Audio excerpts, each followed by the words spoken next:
বিশ্ব ইজতেমার দ্বিতীয় পর্বের আখেরি মোনাজাত আজ। দেশি বিদেশি লাখো মুসল্লির জমায়েত। যত মুসলমান ভাই আছে সবাইকে ইনশাআল্লাহ দোয়া করার জন্য এখানে আসছি। আল্লাহ যেন দোয়াটা কবুল করে। দেশে শান্তি হয়, অশান্তি দূর হয়ে যায়, এই প্রার্থনা আল্লাহর কাছে করব। প্রার্থনা করবো যে আল্লাহ যদি রাজি খুশি করতে পারি, আল্লাহর রাস্তায় চলতে পারি। মধ্যরাত থেকে বন্ধ বিভিন্ন সড়ক, নিরাপত্তায় 4 স্তরের ব্যবস্থা। দেখছিলেন প্রধান শিরোনাম। সকালের সময় সঙ্গে আছি আমি ইমতিয়াজ আহমেদ এবং আমি শাফিন জাহিদ। অন্যান্য শীর্ষ সংবাদ। প্রত্যাবাসন প্রক্রিয়া শুরুর পর থেকেই 5 দফা দাবিতে কক্সবাজারে রোহিঙ্গাদের বিক্ষোভ। বিভিন্ন এনজিওর উস্কানি বলছে সুশীল সমাজ, চিন্তিত নয় সরকার। সংসদ নির্বাচনে যোগ্য প্রার্থী বাছাইয়ে রাজনৈতিক দলগুলোর মাঠ পর্যায়ে জরিপ শুরু। ব্যবসায়ী নয়, রাজনীতিতে জনপ্রিয় ব্যক্তি পাবেন প্রাধান্য। খুলনায় বইছে সিটি নির্বাচনের হাওয়া। প্রস্তুতি চলছে মাঠে বড় 2 দলের লড়াইয়ের, হিসেব নিকেশ চলছে ভোটারদের মাঝেও। এবং রাজধানীর লেকহেড ড্রামার স্কুলের পরিচালক খালেদ হাসান নিখোঁজ। গুলশান থানায় তদন্তে পুলিশ।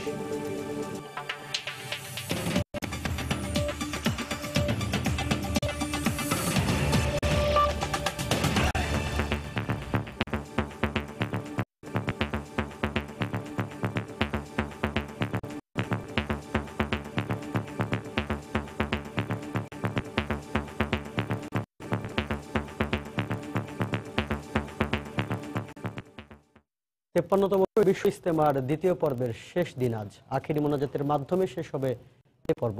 ভোর থেকে বয়ান ও জিকির আসকারের মধ্য দিয়ে চলছে ইজতেমার কার্যক্রম। ইজতেমার শেষ দিনেও বিভিন্ন জেলা থেকে মুসল্লিরা আসছেন ইজতেমা ময়দানে। এরপর মুসল্লিরা দলে ভাগ হয়ে নিজেদের মধ্যে তালিম করেন। আখেরি মোনাজাতের আগ পর্যন্ত মুসল্লিরা আসবেন বলে জানিয়েছেন আয়োজকরা। 160 একরের ময়দানকে ঢেকে দেয়া হয়েছে সামিয়ানা দিয়ে। মুসল্লিদের নিরাপত্তায় র্যাব ও পুলিশের পক্ষ থেকে জোরদার করা হয়েছে 4 স্তরের নিরাপত্তা ব্যবস্থা।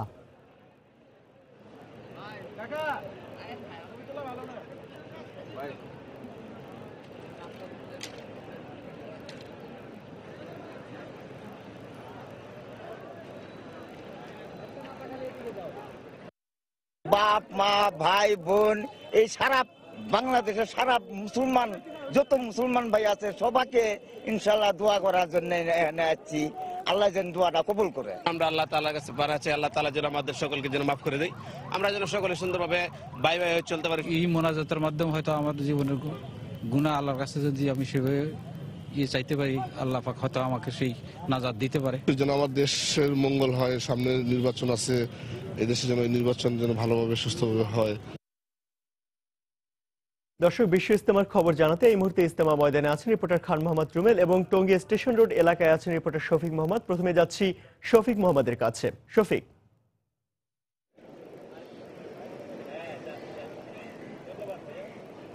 ইমতিয়াজ, আমি এই মুহূর্তে দাঁড়িয়ে আছি টঙ্গী স্টেশনে এবং আপনি জানেন যে স্টেশনটা কিন্তু অনেক গুরুত্বপূর্ণ। এই কারণে এই যে হচ্ছে স্টেশনটার অবস্থান কিন্তু টঙ্গীর যে বিশ্ব ইজতেমা যেখানে হচ্ছে যে ময়দান, সেই ময়দান থেকে একেবারে কাছে, অর্থাৎ আর একাধারে কিন্তু প্রচুর সংখ্যক মানুষ যেহেতু ট্রেনে করে আসতে পারে এই যে বিশ্ব ইজতেমাতে, এ কারণেই কিন্তু এখানে কিন্তু আমরা প্রত্যেকটি ট্রেন যেগুলো আসছে আমরা কিন্তু দেখতে পাচ্ছি প্রতিটি ট্রেনেই কিন্তু উপচে পড়া ভিড় এবং প্রচুর সংখ্যক মানুষ কিন্তু এইখানে এই যে স্টেশনেও কিন্তু অবস্থান করছে এবং আপনারা দেখতে পাচ্ছেন যে প্রচুর মানুষ। আমরা কিছুক্ষণ আগেই দেখেছি যে ঢাকা থেকে কিছুক্ষণ আগেই চট্টগ্রামগামী একটি ট্রেন এসেছে, কিন্তু সেই ট্রেনেও কিন্তু মোটামুটি আজকে কিন্তু মোটামুটি ভাবে প্রত্যেকটি ট্রেনেই কিন্তু যে সমস্ত মেল ট্রেন আছে এবং যেগুলো লোকাল ট্রেন আছে সব ট্রেনেই কিন্তু প্রচুর সংখ্যক যাত্রী আছে এবং আজকে কিন্তু দূরপাল্লার যে সমস্ত ট্রেন আছে সেই ট্রেনগুলোতেও কিন্তু প্রত্যেকটি ট্রেনই কিন্তু এই যে টঙ্গী যে স্টেশন আছে সেই স্টেশনে এসে দাঁড়াচ্ছে এবং স্টেশনের পক্ষ থেকেও কিন্তু প্রতি বছরের মতো এবারেও কিন্তু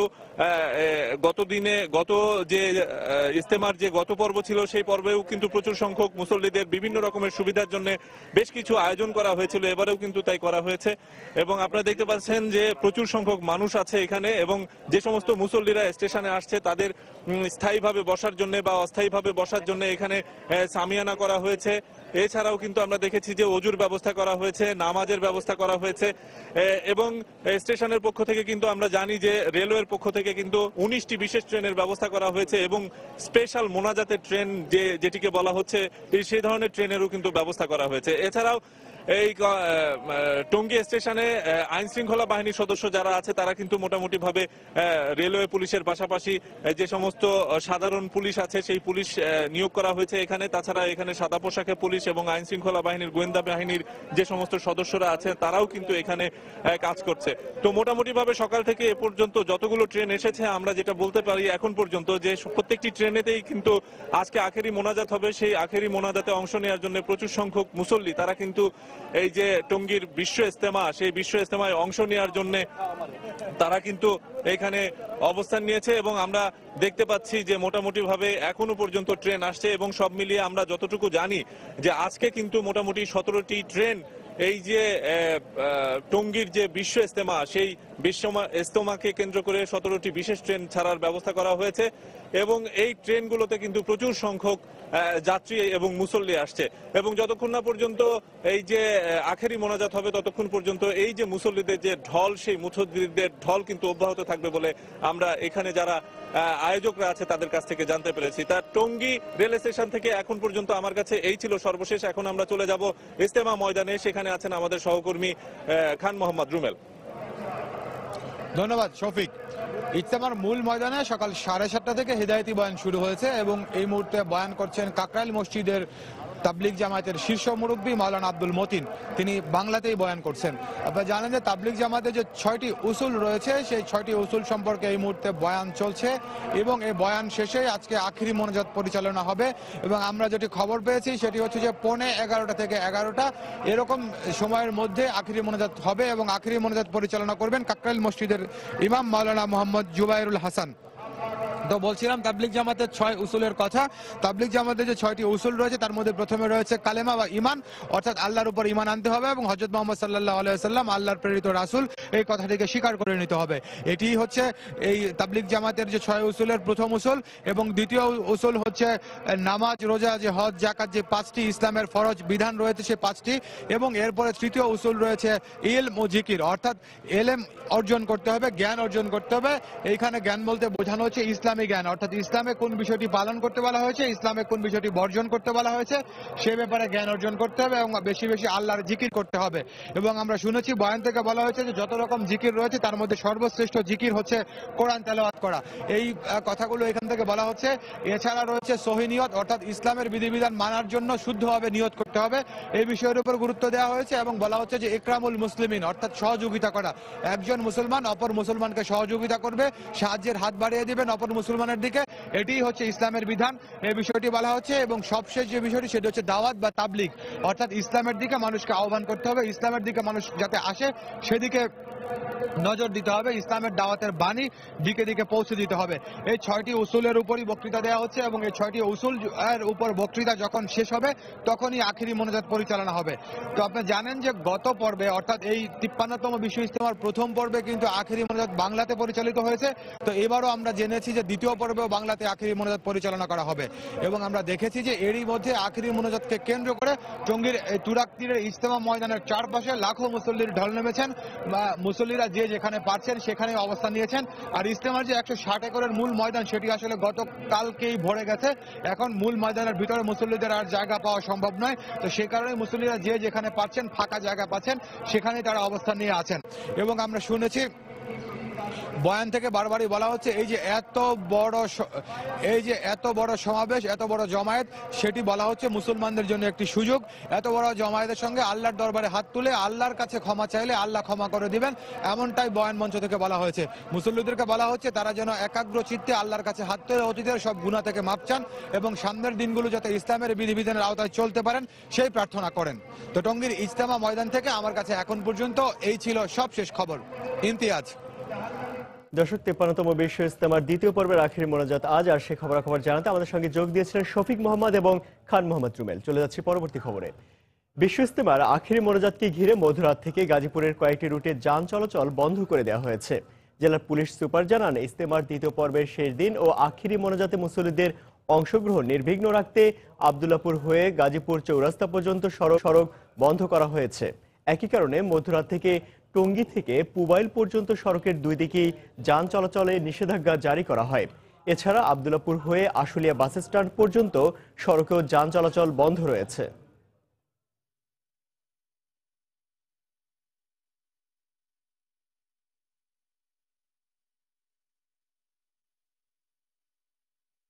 নির্বিঘ্নে চলাচলের জন্য কোথাও যেন ঝামেলা না হয়, সে কারণে আমরা এদিক দিয়ে টঙ্গী ব্রিজের এখানে গাড়ি নিয়ন্ত্রণ রাখবো, গাড়ি আসতে পারবে না। এদিকে ময়মনসিংহ এবং টাঙ্গাইল থেকে যে গাড়িগুলি বুগরা বাইপাসে আমরা আটকে দেবো। আর সিলেটগামী গাড়িগুলি তারা মিরের বাজারই থাকবে। আর আশুলিয়াতে গাড়িগুলি এদিকে কামারপাড়া পর্যন্ত থাকবে।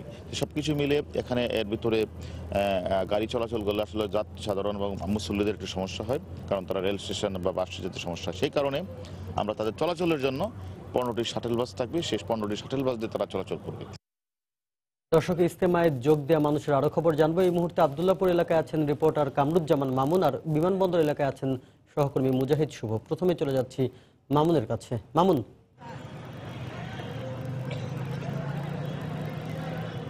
শাফিন, শীতের আড়মোড়া ভেঙে কিন্তু সূর্য উঠতে শুরু করেছে এবং তার সাথে কিন্তু বাড়তে শুরু করেছে এই আখেরি মোনাজাতে দ্বিতীয় পর্বের যে বিশ্ব ইজতেমার আজকে আখেরি মোনাজাত, এই আখেরি মোনাজাতে অংশ নিতে আসা মুসল্লিদের সংখ্যা। আপনাকে জানিয়ে রাখি যে এখন থেকে প্রায় ঘন্টাখানেক আগে সকাল 7টায় যেটি জানাচ্ছিলাম যে ঘন্টা ব্যবধানে হয়তো এই সংখ্যা দ্বিগুণেরও বেশি হতে পারে, এবং সেই ধারণাই কিন্তু সত্যি হয়েছে। অর্থাৎ এখন কিন্তু যেদিকে তাকানো যায় শুধু মানব স্রোত। আপনাকে জানিয়ে রাখি যে এই আখেরি মোনাজাতে অংশ নিতে কিন্তু রাজধানী থেকে শুরু করে দেশের বিভিন্ন প্রান্ত থেকে লাখ লাখ মুসল্লি আসতে শুরু করেছেন এবং অনেকে এসছেন গত রাতে, এবং যারা আজ সকালে আসছেন তারাও কিন্তু বিমানবন্দর থেকে এই যে টঙ্গী ইজতেমা ময়দান পর্যন্ত তাদেরকে হেঁটে আসতে হচ্ছে, কারণ বিমানবন্দর থেকে রাস্তা বন্ধ করে দেওয়া হয়েছে পথচারী অর্থাৎ যারা আখিরি মোনাজাতে অংশ নেবেন তাদের চলাচলের সুবিধার্থে। এবং আপনাকে জানিয়ে রাখি যে আমরা রয়েছে আব্দুল্লাপুর, এবং আব্দুল্লাপুর থেকে গাজীপুরের যে রাস্তাটি রয়েছে যাওয়া এবং আসার উভয় পথই বন্ধ করে রাখা হয়েছে, এবং এখান থেকে আব্দুল্লাপুর থেকে আশুলিয়ার যে বাইপাস সড়কটি রয়েছে সেটিও কিন্তু বন্ধ করে রাখা হয়েছে, যাতে নির্বিঘ্নে মুসল্লিরা এই আখিরি মোনাজাতে অংশ নিতে পারেন। এবং ইতিমধ্যে যেটি দেখছি যে রাস্তার আইল্যান্ড থেকে শুরু করে যে যেখানে পারছেন কিন্তু সেখানে জায়গা করে নিচ্ছেন, যেহেতু আখিরি মোনাজাতের কিন্তু আর বেশি সময় বাকি নেই।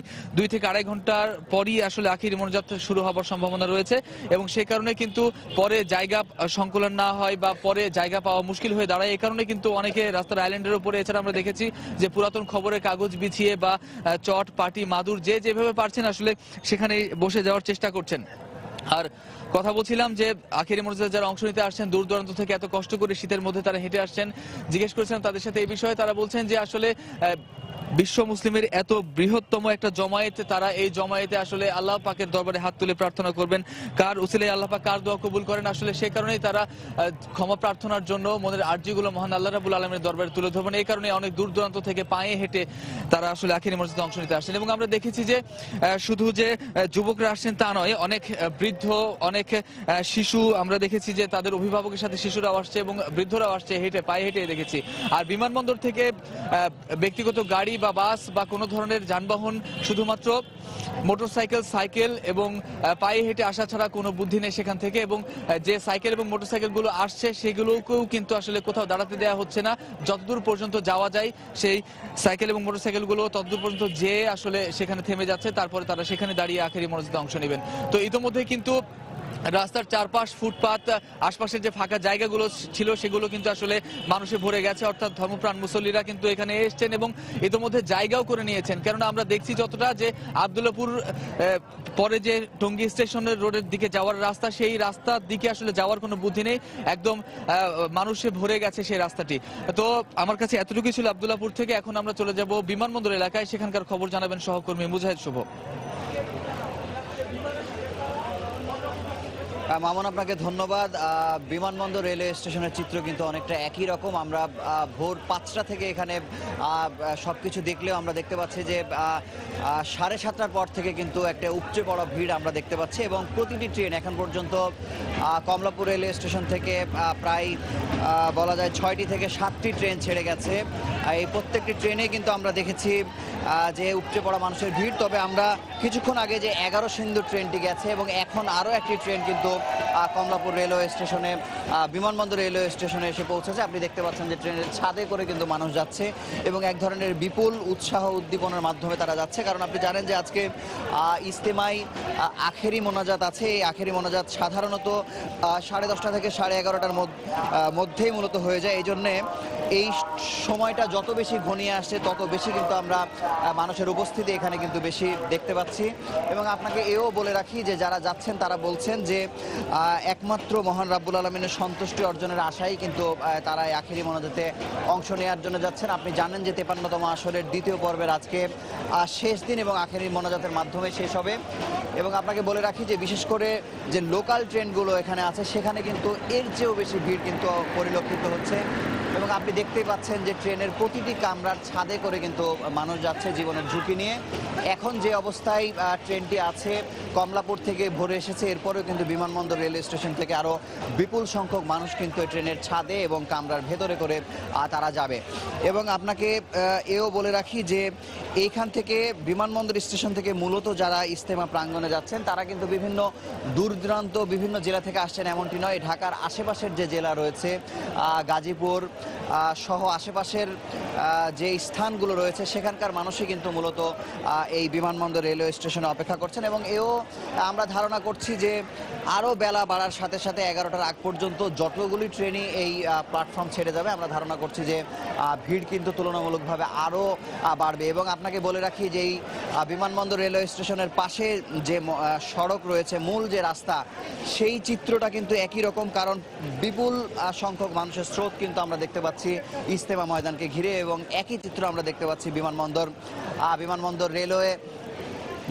রেলওয়ে স্টেশনে। তো আপনাকে যেটি বলছিলাম যে প্রত্যেকটি ট্রেনেই কিন্তু আমরা দেখেছি যে অতিরিক্ত কামরা সংযোজন করা হয়েছে এবং সেই কামরায় চড়েই কিন্তু ইজতেমা প্রাঙ্গণে যাচ্ছেন এবং তাদের একমাত্র লক্ষ্য হচ্ছে আখেরি মোনাজাতে দেশ এবং জাতির জন্য কল্যাণ কামনা করে দোয়া চাওয়া। তো এই ছিল বিমানবন্দর রেলওয়ে স্টেশন থেকে সবশেষ খবর। শাফিন। রাজধানীর বিমানবন্দর এলাকা থেকে সহকর্মী মুজাহিদ শুভ আর আব্দুল্লাপুর এলাকা থেকে কামরুজ্জামান মামুন জানাচ্ছিলেন ইজতেমার শেষ দিন ও আখেরি মোনাজাতে অংশ নেওয়া মানুষের সবশেষ খবর।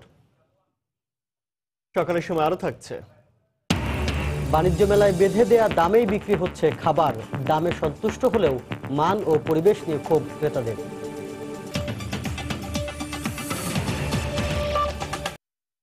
রাজধানী গুলশানে লেকহেড গ্রামার স্কুলের পরিচালক খালেদ হাসান মতিন নিখোঁজ হয়েছেন। শনিবার বিকেলে প্রতিষ্ঠানটির সামনে থেকে একটি মাইক্রোবাসে করে তাকে তুলে নিয়ে যাওয়া হয়েছে বলে জানিয়েছেন প্রত্যক্ষদর্শীরা। ঘটনায় গুলশান থানায় একটি সাধারণ ডায়েরি করেছে প্রতিষ্ঠানের এক কর্মকর্তা। পুলিশ বলছে তারা তদন্ত করছেন, তবে এ ব্যাপারে কোনো কথা বলতে রাজি হয়নি পরিবারের সদস্যরা। প্রত্যক্ষদর্শী নিরাপত্তাকর্মী বলছেন শনিবার বিকাল 4টার দিকে গুলশান 1-এর 135 নম্বর রোডের এই স্কুলের সামনে থেকেই সাদা মাইক্রোবাসে করে তুলে নিয়ে যাওয়া হয় স্কুলটির পরিচালক খালেদ হাসান মতিনকে। এরপর থেকেই বন্ধ পাওয়া যাচ্ছে তার মোবাইল ফোন।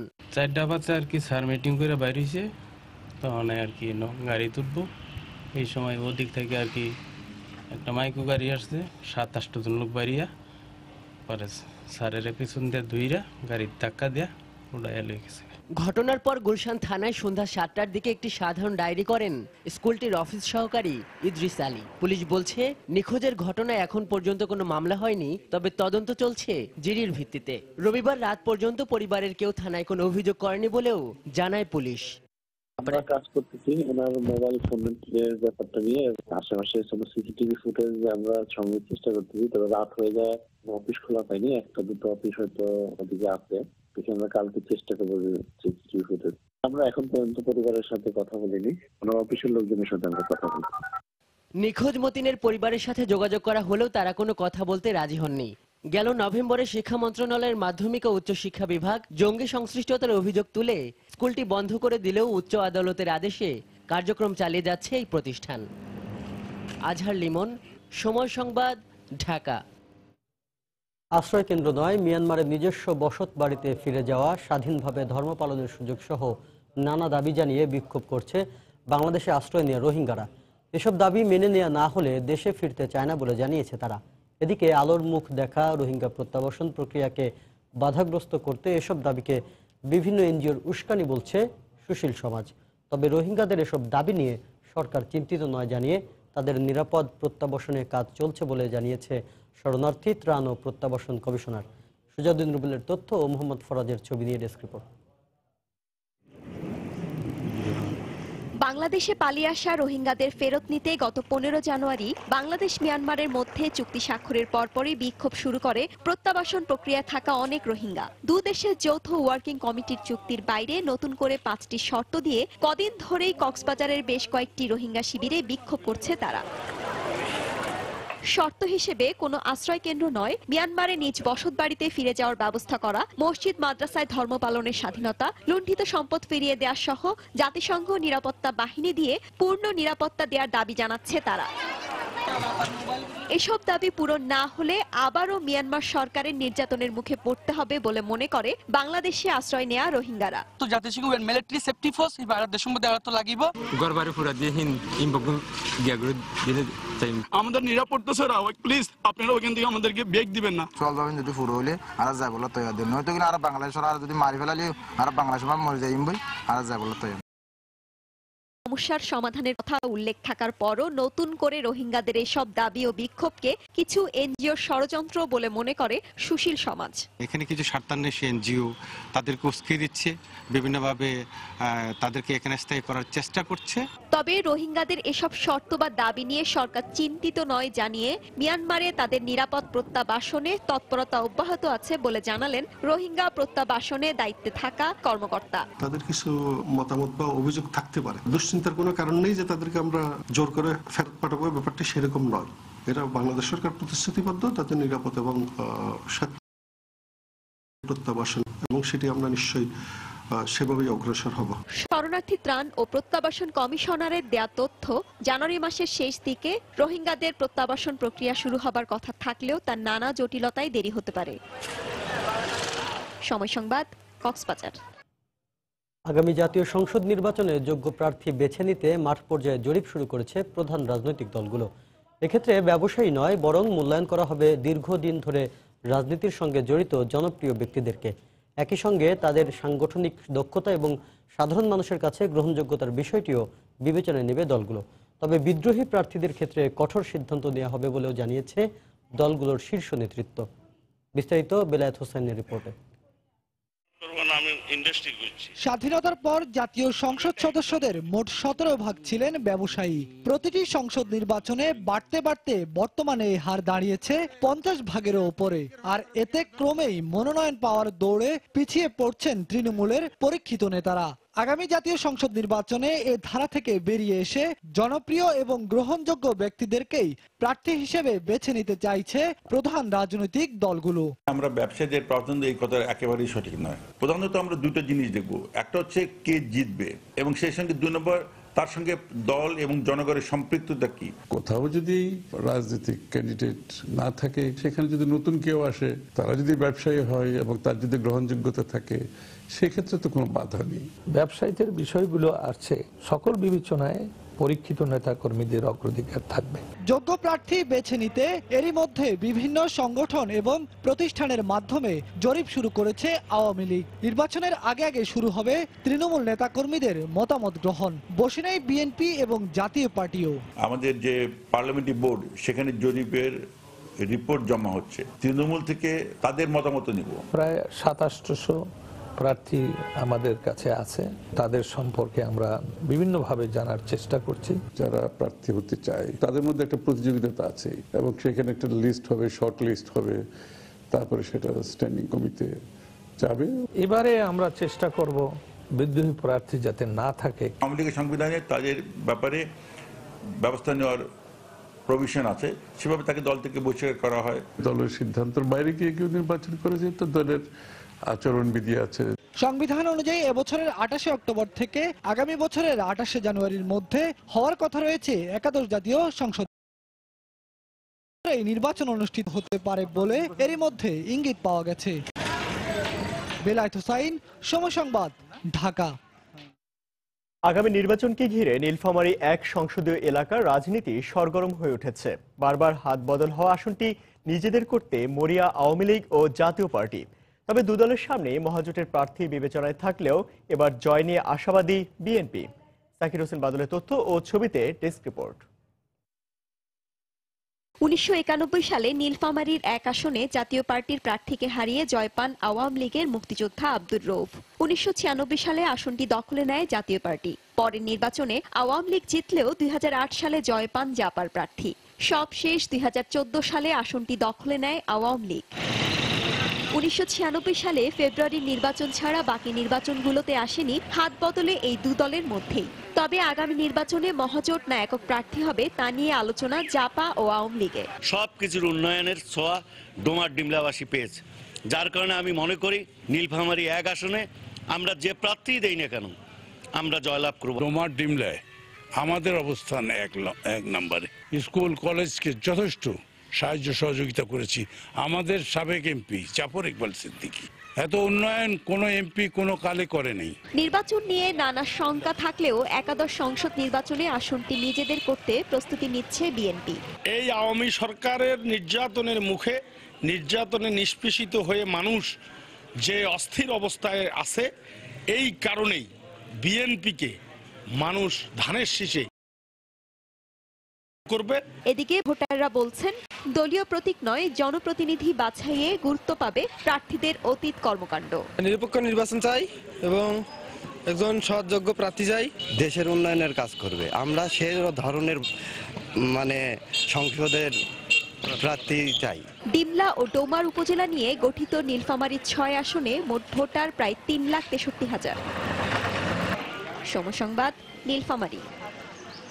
দিনক্ষণ ঠিক না হলেও খুলনায় বইছে সিটি নির্বাচনের হাওয়া। রাজনৈতিক কার্যালয় ও পাড়া মহল্লা সহ সর্বত্র ভোটের আলোচনা। সম্ভাব্য প্রার্থীরা মাঠে নেমে পড়ায় হিসেব নিকেশ শুরু ভোটারদের মধ্যেও। দলীয় প্রতীকের প্রথম নির্বাচনে মূল লড়াই হবে আওয়ামী লীগ ও বিএনপির মধ্যে, যদিও মেয়র প্রার্থীর নাম ঘোষণা করে ভোটের মাঠে এগিয়ে থাকতে চায় জাতীয় পার্টি। তরিকুল ইসলামের প্রতিবেদন, ক্যামেরায় ছিলেন আবুল বাশার। পৌরসভা থেকে খুলনা সিটি কর্পোরেশন প্রতিষ্ঠিত হয় 1990 সালে। আগামী জুনে অনুষ্ঠিত হওয়ার কথা এ সিটির পঞ্চম নির্বাচন। তবে এবারই প্রথমবারের মতো ভোট হবে দলীয় প্রতীকে। তাই খুলনার রাজনৈতিক দলগুলো এবার প্রতীকের মর্যাদা রক্ষার লড়াইয়ে আগেভাগে মাঠে নেমে পড়েছেন। কেন্দ্রীয় নেতাদের হস্তক্ষেপে দলীয় কোন্দল মিটিয়ে সাফল্য ঘরে আনতে চান প্রধান রাজনৈতিক দলগুলোর নেতারা। বিশেষ করে মেয়র পদে গতবারের পরাজয়ের কারণগুলো চিহ্নিত করে এবারের জয় পেতে মরিয়া আওয়ামী লীগ। এখানে আমরা যাতে নির্বাচনে আমাদের দলীয়ভাবে সাংগঠনিকভাবে শক্তিশালীভাবে আমরা কাজ করতে পারি, তার জন্য ইতিমধ্যেই আমাদের ওয়ার্ড কমিটিগুলোকে ঢেলে সাজানো হচ্ছে, আমাদের থানা কমিটিকে পরিপূর্ণ করা হচ্ছে। সিটি নির্বাচন ভাবনায় বসে নেই অপর রাজনৈতিক দল বিএনপিও। জয়ের ধারাবাহিকতা রাখতে নানা হিসেব করছেন দলটির নেতারা। কেন্দ্রীয় নির্দেশনা হচ্ছে নির্বাচন এবং আন্দোলন, এই দুটাকে সামনে রেখেই বিএনপি প্রস্তুতি নিচ্ছে। আমাদের তৃণমূল পর্যায়ে কাজ শুরু করেছি গত মাস থেকে। এদিকে বিশ্লেষকরা বলছেন দলীয় প্রতীকের স্থানীয় সরকার নির্বাচন হয় নিরুৎসাহিত হবেন দল নিরপেক্ষ ব্যক্তিরা। উন্নয়ন বলতে কিন্তু স্থানীয় সরকার কাঠামোই করে, এবং এখানে কিন্তু শুধু রাজনৈতিক দলের ব্যাপার না, যারা রাজনীতি করে না কিন্তু স্থানীয় পর্যায়ে সমাজসেবা করতে চায়, মানুষের উপকার করতে চায়। এই দলীয় প্রতীক দেওয়ার কারণে এবং রাজনীতি এর মধ্যে সরাসরি রাজনীতি ইনভলভ হচ্ছে, যে কারণে সাধারণ মানুষগুলো, সমাজের সম্মানিত মানুষগুলো স্থানীয় পর্যায়ে নির্বাচন করতে চায়, তাদের অংশগ্রহণের সুযোগ থাকছে না। 45.65 বর্গ কিলোমিটারের এই নগরীতে প্রায় 15 লাখ মানুষের বসবাস। আর সিটি কর্পোরেশনে প্রথম দুবারে মেয়র নির্বাচিত হন শেখ তৈয়বুর রহমান। তৃতীয় নির্বাচনে জয় পান আওয়ামী লীগের তালুকদার আব্দুল খালেক। সবশেষ 2013 সালে মেয়র নির্বাচিত হন বিএনপির মনিরুজ্জামান মনি। তরিকুল ইসলাম, সময় সংবাদ, খুলনা। সকালের সময় আরো থাকছে। আজ ত্রিদেশীয় সিরিজে আবারও মুখোমুখি হচ্ছে শ্রীলঙ্কা ও জিম্বাবুয়ে। আসরে টিকে থাকতে জয়ের বিকল্প নেই লঙ্কানদের, জিতলেই ফাইনালে উঠবে ক্রেমারের দল।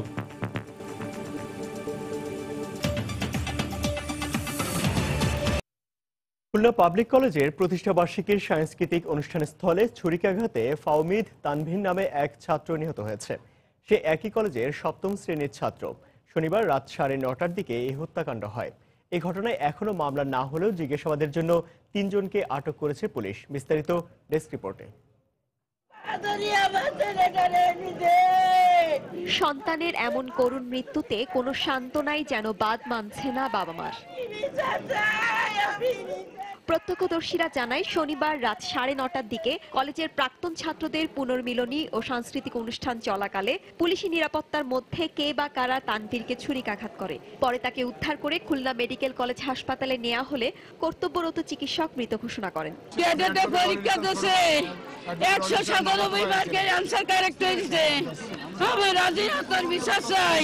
ফাহিম নামের এক বন্ধুর সাথে গ্যাঞ্জাম করছে, মুখ বলাবলি করছে, করার পরে আপনার এক বড় ভাইয়ের মধ্যস্থতা মিটে গেছে। মিটে যাওয়ার পরে যখন আধা ঘন্টা গান দেখার পরে বাড়ি ফিরে যাচ্ছে, তখন ওরা 5-7 জন মিলে অ্যাটাক করে ওরে ছুরি মারছে, মেরে ফেলে রেখে চলে গেছে মাঠেই। অতিরিক্ত রক্তক্ষরণের কারণে ওই শিক্ষার্থীর মৃত্যু হয়েছে বলে জানিয়েছেন চিকিৎসক। তার বুকের সামনের সাইডে একটা স্টাব ইনজুরি আছে, এটা পেনিট্রেটিং টাইপের ছিল এবং ইন্টারনাল হিমোরেজে রোগীটা মূলত মারা গেছে। এদিকে তানভীরের মৃত্যুর খবর কলেজ ক্যাম্পাসে পৌঁছানোর পর সাংস্কৃতিক অনুষ্ঠান বন্ধ ঘোষণা করা হয়। এ ঘটনায় প্রাথমিক জিজ্ঞাসাবাদের জন্য একজনকে আটক করা হয়েছে বলে জানিয়েছে পুলিশ। আমরা পুলিশকে চিঠি লিখেছি, আমরা র্যাবকে চিঠি লিখেছি। কয়েক স্তরের নিরাপত্তা, যেখানে সমস্যাটা হয়েছে সেটা একটু একটু সাইডে, যেখানে লোক সমাগম কম ছিল। তাজিন নামে একটা ছেলে পাবলিক কলেজের 7ম শ্রেণীর ছাত্র, তাকে অন্য একটা ছেলে আমরা নাম পেয়েছি, তদন্তের স্বার্থে এই মুহূর্তে নাম বলবো না, সে তাকে স্ট্যাপ করে, তার সাথে অন্যান্য ছেলেরাও ছিল এবং একটা স্ট্যাপ করেই পালিয়ে যায়। নিহত তানভীর নগরীর বয়রা পালপাড়া এলাকার বাসিন্দা জাহাঙ্গীর হোসেনের ছেলে। সময় সংবাদ, খুলনা। বাণিজ্য মেলায় বেঁধে দেয়া দামেই খাবার বিক্রি করছেন বিক্রেতারা। তালিকা দেখে নির্ধারিত দামে খাবার কিনতে পেরে সন্তুষ্টির কথা জানালেও খাবারের মান ও পরিবেশ নিয়ে ক্ষোভ প্রকাশ করেছেন ক্রেতারা। পণ্যের মান ও দাম নিয়ে অভিযোগ পেলে তাৎক্ষণিক ব্যবস্থা নেওয়া হবে বলে জানালেন মেলায় কাজ করা ভোক্তা অধিকার সংরক্ষণ অধিদপ্তর। মামুন আব্দুল্লাহর রিপোর্ট। বাণিজ্য মেলায় খাবারের দাম নিয়ে বরাবরই ক্ষোভ থাকে ভোক্তা সাধারণের। সে কথা মাথায় রেখেই এবার প্রথমবারের মতো মেলায় নির্ধারণ করে দেওয়া হয়েছে খাবারের দাম। তবুও বেশি দামে খাবার বিক্রি করা হচ্ছে এমন অভিযোগ ভোক্তাদের। প্রাইস এক্সপেন্সিভ এবং দেখাইছে একরকম, দিছে আরেক রকম। লেখা আছে হাফ প্লেটের প্রাইস, নিচে ফুল প্লেটের প্রাইস। খাবারের মানটা তেমন একটা ভালো পাই না। হ্যাঁ, মেলা এখন কিছু করার নাই, এইভাবে থাকতে হবে, খাইতে হবে। ওদের ভিতরে পরিবেশটা সেম, যে লোকাল দোকানে যেরকম আমরা রাস্তার পাশে দেখতেছি এরকম। খাবার পরিবেশটা ভালো না। তবে বরাবরের মতো বিক্রেতারা অভিযোগ অস্বীকার করে নিজেদের সাফাই দিলেন। খাওয়া দাওয়া সবকিছু আমাদের সরকারি যে রেট দিছে, আমরা ওই রেটে আমরা বিক্রি করছি। সরকারি মেনু আছে আমাদের, ওই মেনু রেটে আমরা সব বিল রাখি। খাবারের মেনু দেখে খাবারের অর্ডার দেবেন। অনেকে কাস্টমার মেনু দেখে চলে যায়, তাদেরকে আমরা চেষ্টা করি তাদেরকে ডিসকাউন্ট দিয়ে বসায় রাখার জন্য। সরজমিনে দেখা যায় খোলা পরিবেশেই ভোক্তাদের পরিবেশন করা হচ্ছে খাবার। অনেকে আবার ক্যামেরা দেখেই রাগ ঢাকের চেষ্টা করতে থাকেন। খাবারটা উঠাচ্ছেন, গ্লাভস তো পরেন নাই, লাঞ্চ করতে যাবে এই জন্য খুলছি আর কি। ডাকাডাকের বিষয়টা যেটা, এটা কম হয়, কিন্তু আমি না শুধু, প্রত্যেকটা পেভিলিয়ান, স্টল, রেস্টুরেন্ট, ফুড কম বেশি সবাই ডাকে। ভোক্তা অধিকার সংরক্ষণ অধিদপ্তরও বলছে এবারের মেলায় পাওয়া বেশিরভাগ অভিযোগই খাবার নিয়ে। বেশিরভাগই হোটেল রেস্টুরেন্টগুলোর অভিযোগ। সেক্ষেত্রে হোটেল রেস্টুরেন্টগুলোর অভিযোগ প্রত্যেকটাই নিষ্পত্তি করা হয়। প্রত্যেকেই প্রস্তুত আছি এবং আমরা সেবাটা দিতে। মেলায় এখন পর্যন্ত 18টি অভিযোগের মধ্যে 12টি অভিযোগই খাবারের দোকান নিয়ে, যেখানে সর্বোচ্চ জরিমানা ধরা হয়েছে 25,000 টাকা। মামুন আব্দুল্লাহ, সময় সংবাদ, ঢাকা। দীর্ঘ 47 বছর পর ব্রাহ্মণবাড়িয়ার সদরের সাথে বিজয়নগর উপজেলার সরাসরি সড়ক যোগাযোগ স্থাপনের কাজ শুরু হয়েছে। এতে অন্তত 6 লাখ মানুষ নতুন করে ঘুরে দাঁড়ানোর স্বপ্ন দেখছেন। সংশ্লিষ্টরা বলছেন, সড়কটি নির্মাণ কাজ শেষ হলে শিক্ষা, সংস্কৃতি ও স্বাস্থ্যসেবার দিক থেকে পিছিয়ে পড়া মানুষগুলোর দুর্ভোগ দূর হবে। উজ্জ্বল চক্রবর্তীর তথ্য আর জলিল রহমানের তোলা ছবি নিয়ে ডেস্ক রিপোর্ট। শুষ্ক মৌসুমে পায়ে হাঁটা আর বর্ষায় নৌকাই ছিল ব্রাহ্মণবাড়িয়া সদরের সাথে বিজয়নগরবাসীর যোগাযোগের একমাত্র ভরসা। এছাড়া বিকল্প পথ হিসেবে সরাইল কিংবা আখাউড়া হয়ে সদরে আসতে কয়েক ঘন্টার দীর্ঘ পথ পাড়ি দিতে হয়। কিন্তু দেরিতে হলেও কাজলা বিলের উপর দিয়ে জেলা সদরের সঙ্গে সরাসরি সড়ক যোগাযোগের পথ দৃশ্যমান হওয়ায় স্বস্তি প্রকাশ করেন এলাকাবাসী। এই যে আমরা একটা মাছের বাল্য যে আমরা কষ্ট হইতেছে না, এই রাস্তা লাগি আমার দেশের জনগণ সবাই পাগল, আমরাও পাগল। মূলত আমাদের রাস্তার দরকার, জমি যাক, জমির কোনো সমস্যা নাই।